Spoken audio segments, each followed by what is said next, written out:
Welcome to Devasena అభిరుచులు. ఈరోజు మనము ఎండు రొయ్యలు వంకాయ కర్రీ అండి. ఎక్సలెంట్ కర్రీ అండి. ఇది చాలా బాగుంటుంది. లైక్ చేయండి, షేర్ చేయండి, సబ్స్క్రైబ్ చేయండి. కొత్తగా మా ఛానల్ చూసే వాళ్ళు ఎవరన్నా ఉంటే సబ్స్క్రైబ్ చేసుకోవడం మర్చిపోవద్దండి ప్లీజ్.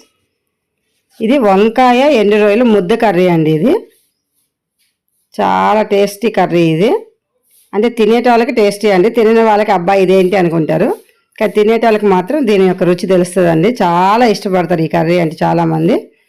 ఇప్పుడు నేను ఆ కర్రీ ఎలా చేయాలో చూపిస్తాను.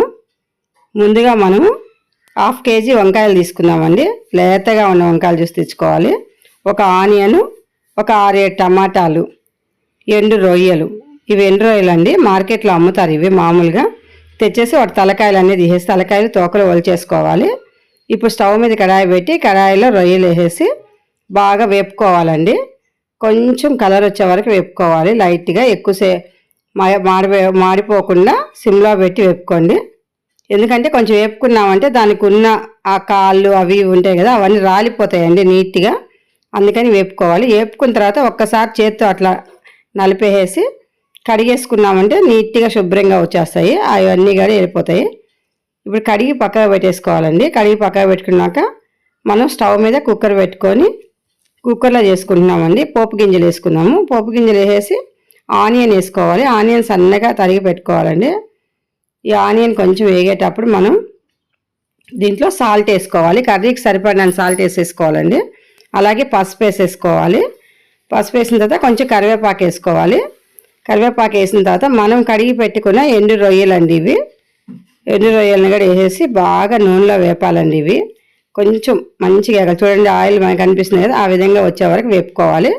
ఇప్పుడు మనం టమాటా వేసుకుందాము. టమాటాలు కూడా 6-7 టమాటాలు. ఎందుకంటే కర్రీలో మనం ఎలాంటి చింతపండు అలాంటిది ఏమి వేయం కాబట్టి కొంచెం పులుపు రావడానికి టమాటాలు కొంచెం ఎక్కువే వేసుకోవాలి. ఒక 6-7 టమాటాలు వేసుకోండి, బాగుంటుంది. అలాగే 2 చెంచాల కారం అండి. కారం కూడా 2 చెంచాలు వేసుకోవాలి. నాన్ వెజ్ అంటేనే కొంచెం కారం ఎక్కువ ఉండాలి. ఇప్పుడు మనం తరిగి పెట్టుకున్న వంకాయలండి. ముందుగా వంకాయలని కట్ చేసుకొని సాల్ట్ వాటర్లో వేసి పెట్టుకున్నాము.